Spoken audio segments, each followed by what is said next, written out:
Well, it is probably the eve before we start cutting wheat. And so I'm about to take some time off from work. And I think tomorrow afternoon we'll cut wheat. If not tomorrow afternoon, definitely the next day. Some neighbors are starting to cut around us. And the wheat is almost ready to go. Exciting stuff.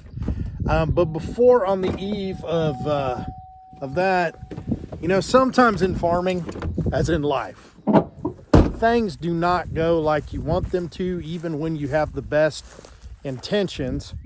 And so I was spraying some soybeans. I didn't video that the other day, spraying with the sprayer, and something not so good happened. And so if you see over here, they're brown, and if you see over here, they're green. Now, the brown is not supposed to be brown. Now, when we actually come out and look at these, it's not probably as bad. I think they'll recover, but must have had some what we call tank contamination, where we were actually spraying a different herbicide on something. We terminated our wheat, which means we sprayed the wheat so that it would dry down faster so we could harvest it. And a little bit of that herbicide must have been in the tank. Now, these leaves are staying green. That was 2 days ago. This one's all crispy, but these are green. These beans aren't going to die. And in fact, in about 2 weeks, they'll probably look just fine. But what you hate about this is every neighbor is going to drive by, and it's probably happened to everybody. But when you see it, you're kind of like, well, that guy didn't know what he was doing. And in actuality, we do know what we're doing.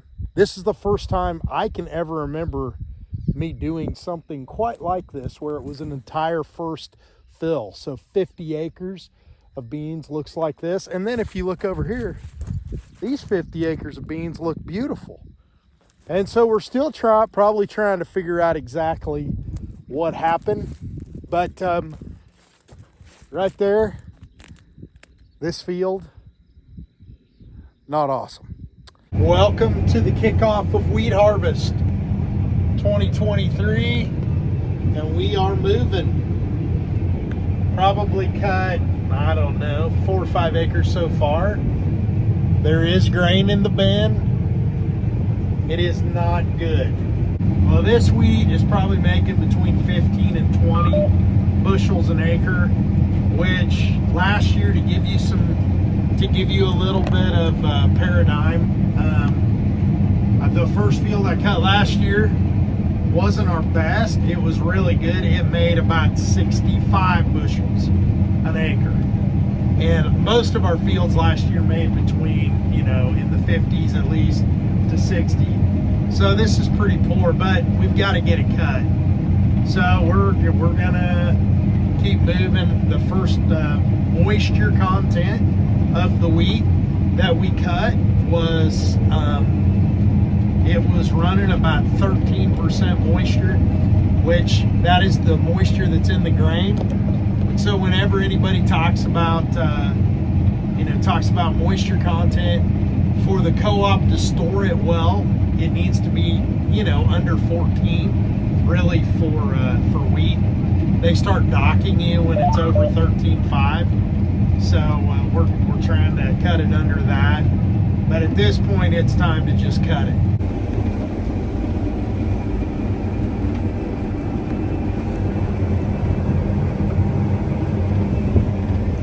See, the header is just clipping it off. The wheat is not very thin. I'm basically cutting on the ground. Watch that yield come down. It'll settle in at about, it's a little better in here. It's 15, 14. One of the previous videos, you saw this big wagon thing hooked to a tractor. Well, you're about to see that in action. And I've actually been unloading on it, but a couple times, but you get to see the fun part of unloading on the go.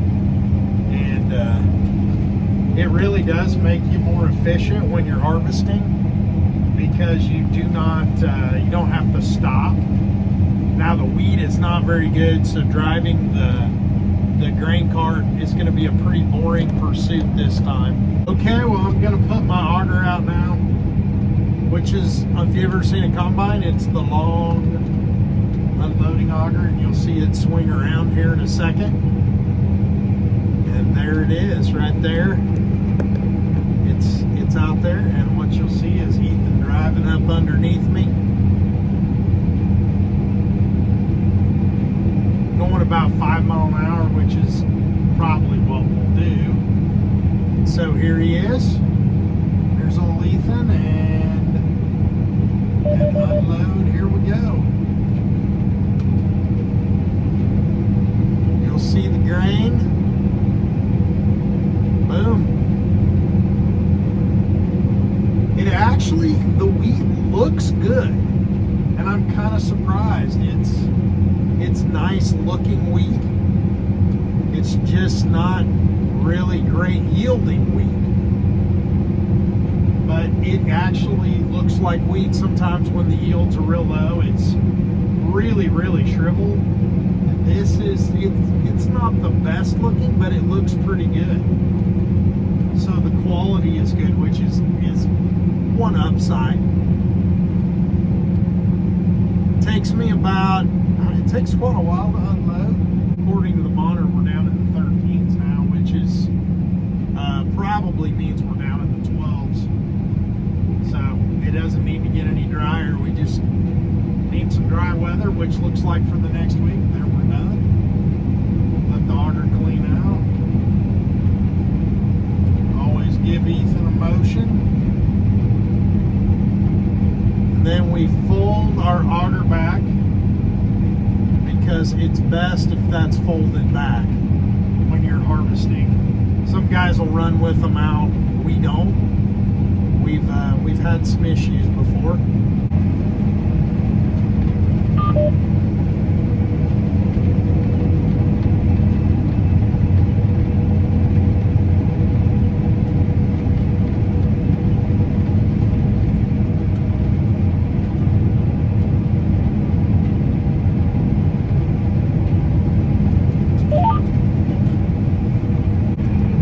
Ethan again. We're gonna unload. We're almost gonna finish up this field here. I've probably only got 2 or 3 acres left. So probably pretty close to having a semi-load. So it's not doing too good. 40 some acres. 1 semi-load is all we're going to get. So at the ends, if we run out of wheat, you just stop and we finish unloading into it. It's just fun running the giant green machines. That's all there is to it. It's just super fun. Even when the wheat is no good. Alright, there we go. Beautiful sunset with the clouds in the background. Looks like there's actually maybe some storms out west, but I don't think they're supposed to get here in this area today. So you can see Ethan is putting his auger out, and he is gonna unload on the semi.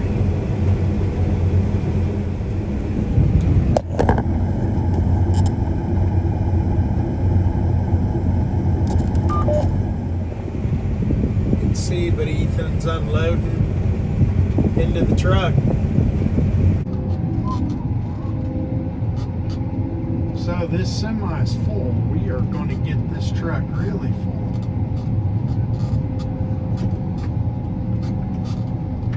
You can see the semi over there.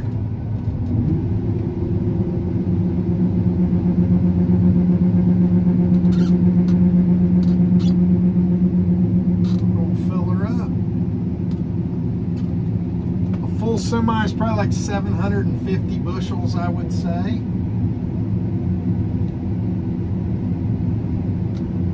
And that's a wrap. So we'll probably wrap the video for tonight, but I'll be coming back. We'll probably make this into one video, so we will see you tomorrow. Well, it is day 2 of harvest. And we're getting ready to go. Sorry, it was a little bumpy back there. We're getting ready to go. Ethan is already double cropping soybeans. So I cut, there's probably about 40 acres that's around my house where I live, in the corners of those circles, and he's planting soybeans in there right now. Well, you almost can't see my oops anymore, but you still can see it. If you look at these beans, you can tell they're still a little brown, but you see the new growth that's starting to come out, the leaves. They're gonna be fine. No fear, it's all right. Yeah, I'm gonna show you kind of over my shoulder. You can see a picture of them now. You can kind of see what they look like now. So these were burnt over here, all right? These were not. And so you can see a little bit, but they're definitely growing out of it. I'll show you a picture right now. If you look back of what they look like, it was about a week ago when they were sprayed.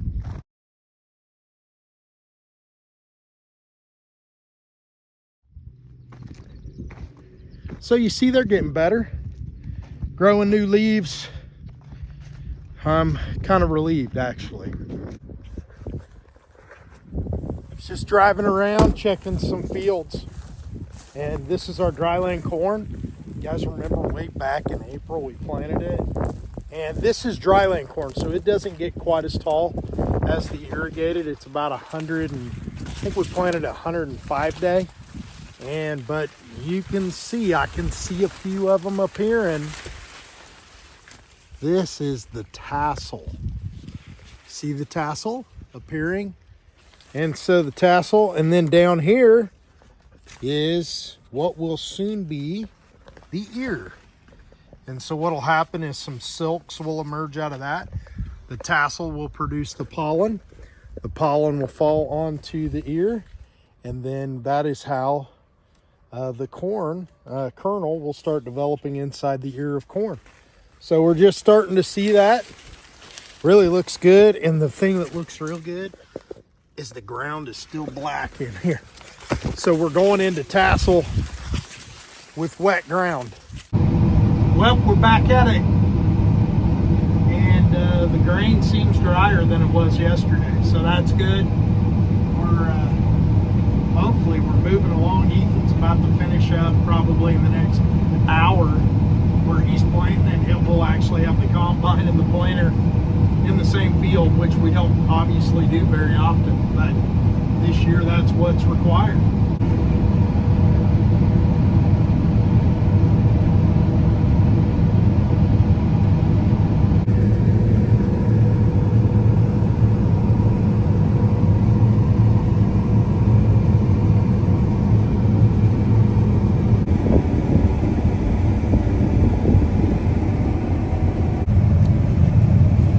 Everybody's joining the party here. We got our neighbors cutting across the road, and I'm finally got a bin full. It takes a long time to get a bin full right now, so it's kind of nice to get the chance to unload. Swing the auger on out here, and since we don't have an Ethan out here, I'm gonna dump in the semi, and I'm gonna call my dad to come take the semi to town, because there should be a load of wheat after this.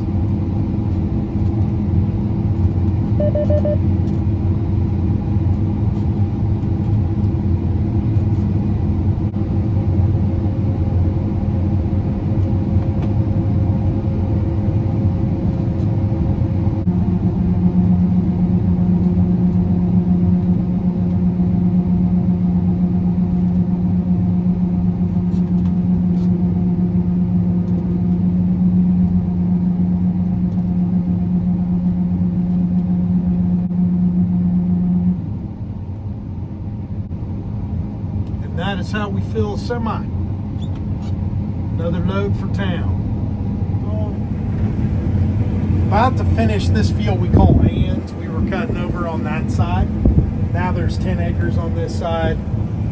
I'm gonna show you. You can see Ethan behind the trees. Might be hard to see. See Ethan out there with the dust, just a planting away. Harvesting 1 hour. The next hour,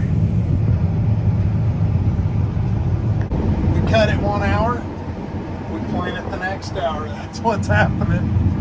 So hopefully the soybeans do, double crop beans do better than last year. The drought was really hard on them.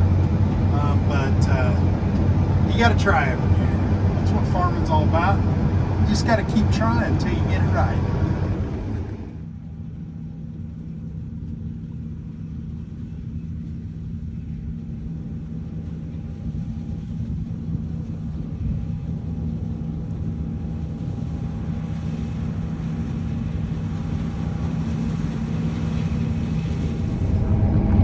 Just like that, we're done again. Completely done with this 78 acres on both sides. So we're gonna unload it. You do have to keep the field separate for lots of reasons. So there won't be a semi on this one. Will not be a semi full. Looks like it'll be a few hundred.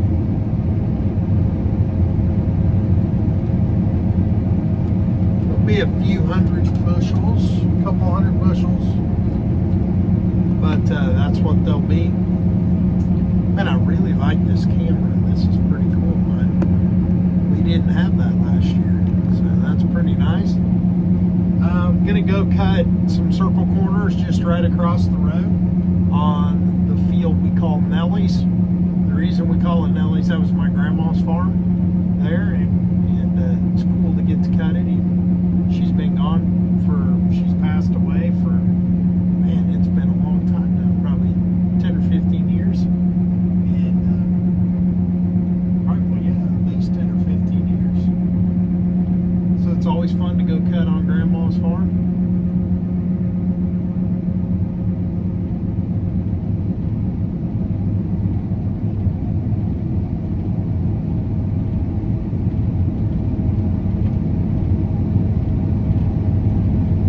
Back goes the auger, and away we go to the next field.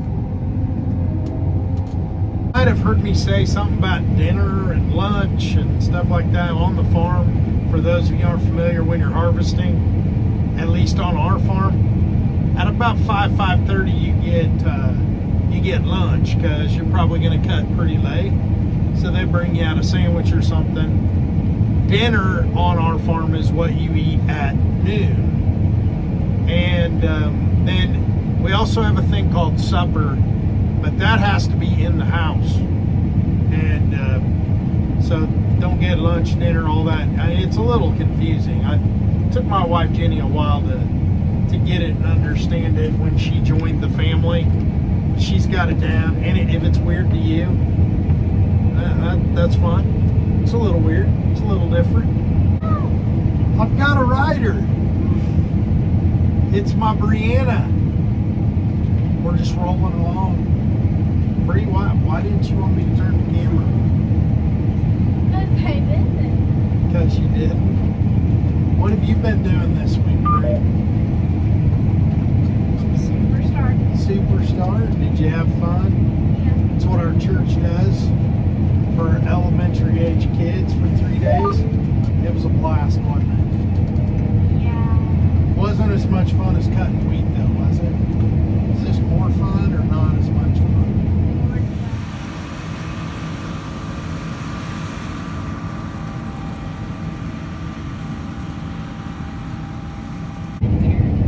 Well, look who I have it here with me now.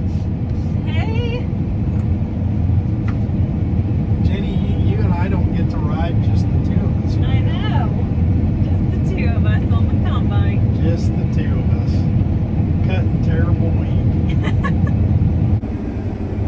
The thing that I didn't think about filming is how big this thing is and how it's hard to get a complete picture.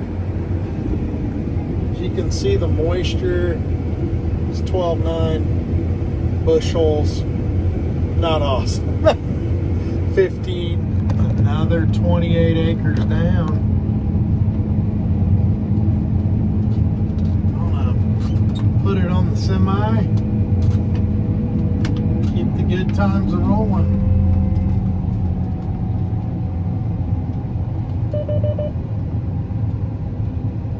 Now the auger on this combine is way longer than the combine was on our old one, and so pretty much every time I'm overshooting.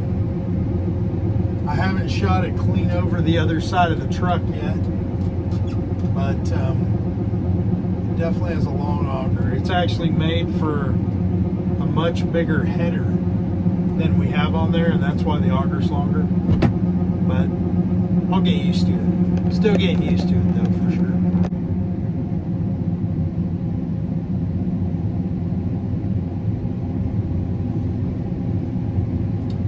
Well, I think we'll wrap the video up for now, and we'll bring you another one. But Wheat Harvest is on. Hope, like, share, and subscribe. Hope you're enjoying Wheat Harvest with us, and we'll catch you in the next video.